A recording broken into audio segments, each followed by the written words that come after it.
به نام خدا، با سلام و عرض ادب خدمت همراهان آی ماینر.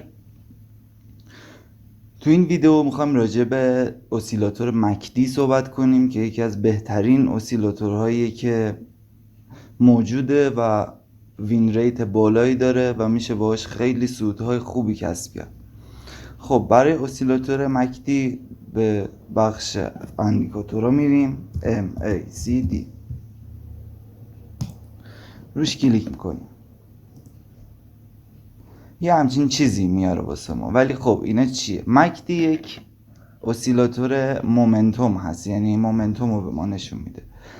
این خط آبی خط مکدی هستش، خط قرمز خط سیگناله و این هیستوگرام هایی که اینجا میبینید فاصله بین خط نارنجی و آبیه که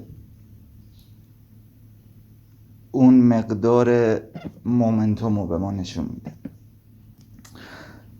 چطور میشه از مکدی استفاده کرد؟ از مکدی میشه هم به صورت کراس لاین آبی و نارنجی استفاده کرد، یعنی وقتی که این لاین آبی که خود خط مکدی هستش کراس میکنه به سمت پایین و بالای صفره. اینو فراموش کردم بگم، اول توی تنظیمات یه دونه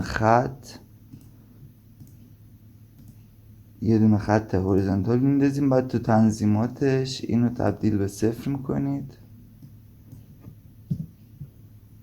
رو نقطه 0 یه دونه خط میندازید و شما پوزیشن های سلتون رو وقتی میگیرید که خط مکدی بالای 0 و بایو وقتی میگیرید که پایین 0. یعنی اگر سیگنال اینطوری بالای خط 0 به شما داد، اونو ترید نمی کنید. خب الان چند تا مثال میتونیم بزنیم، مثل این کراسو که گفتیم. طور دیگه ای که میشه از مکدی استفاده کرد همون دایورجنس هستش، همون واگرایی. چطور؟ اینجا میبینید که قیمت به سمت بالا رفته، اینجا مکدی داره میاد پایین و همونطور که مشاهده میکنید یه دونه ریزش خوب داشتیم اینجا. و اینجا میتونیم با کراس اوور اینا تایید بهتری بگیریم. حالا تاییدی های دیگه و استراتژی با استفاده از استوکاستیک و RSI هم میگم بهتون که چطور با ترکیبشون با مکدی میشه سیگنال های خیلی خوبی گرفت و توصیه میکنم بیشتر توی روزانه از این استفاده کنید. این مثال دیگه اینجا هستش که قیمت رفته بالا، مکدی اومده پایین، کراس انجام شده و یه ریزش مختصری رو داشتیم.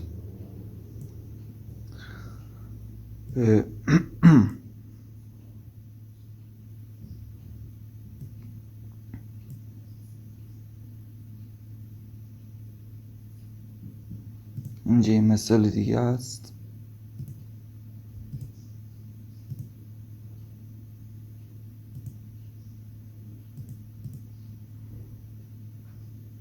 چه ریزشی، یه ریزش خیلی.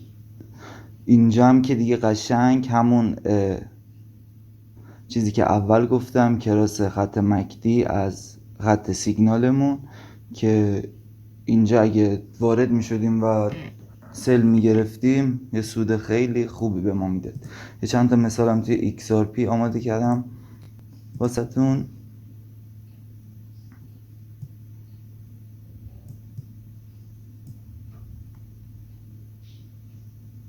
همونطور که مشاهده میکنید اینجا خط مکدی به سمت بالا داره میره و قیمت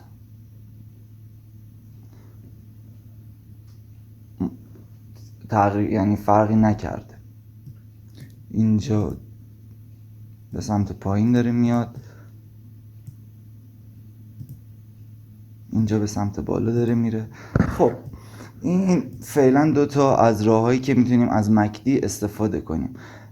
فقط یادتون نره که برای پوزیشن های سل این کراس یا دایورجنسی که میگیرید بالای خط صفر باشه و برای گرفتن پوزیشن های بای پایین خط صفر باشه. خب حالا ما میخوایم این اندیکاتور رو با اندیکاتور RSI ترکیب کنیم. RSI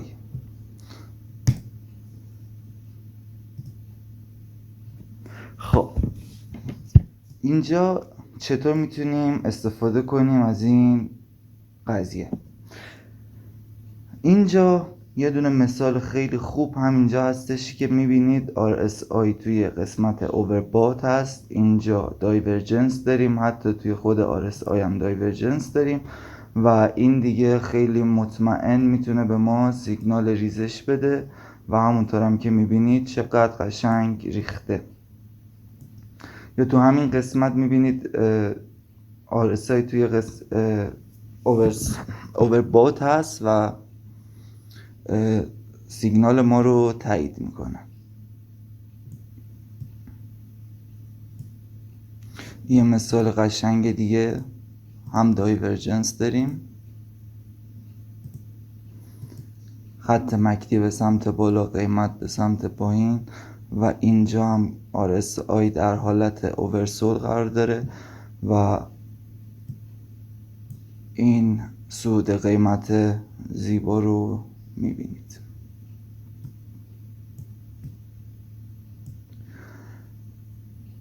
یک اندیکاتور دیگه هم هست که میشه استفاده کرد همراه با مکدی که اندیکاتور استوکاستیک هستش که آموزشش رو بهتون دادم، اونم اضافه میکنیم.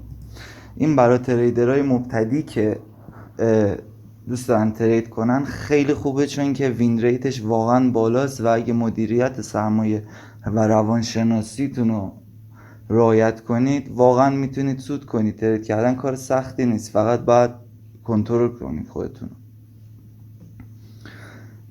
اینجا منتظر کراس این استوکاستیک میمونیم که اینجا کراس انجام میشه و ریزش ما شروع میشه.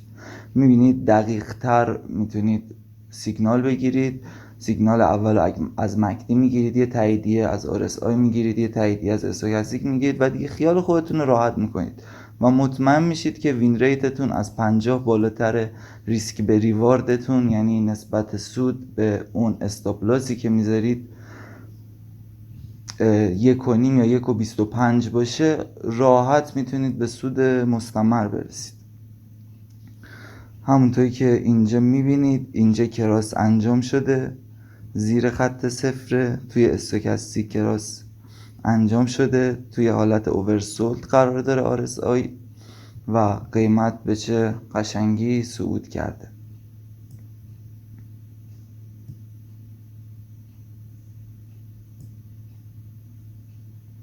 اینجا کراس انجام میشه، البته توی استوکاستیک کراس انجام میشه، این زیاد جالب نیست مثلش.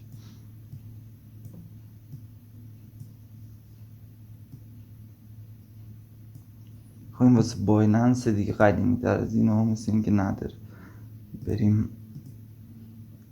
بیت کوین خودمون یه چند تا مثال بزنیم و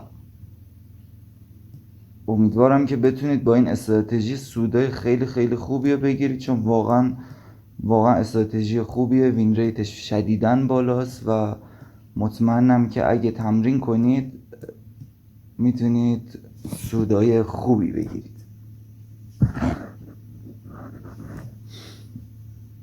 اینجا دقت کنید، کراس مکدی زیر خط صفر اتفاق افتاده، اینجا در حالت اوورسولد قرار داره RSI و استوکاستیک هم کراس خودش رو انجام میده و قیمت به سمت بالا میره.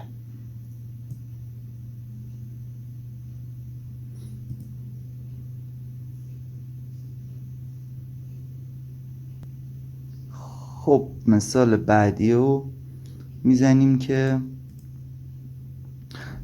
اینجا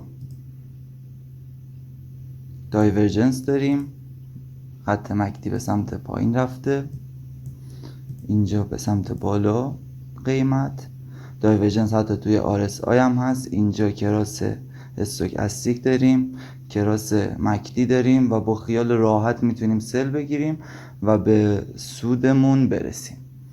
خب امیدوارم که این ویدیو هم براتون مفید واقع شده باشه. این استراتژی واقعا استراتژی خوب و سودآوری هست. استفاده کنید، تمرین کنید و سود کنید. موفق باشید. خدا نگهدار.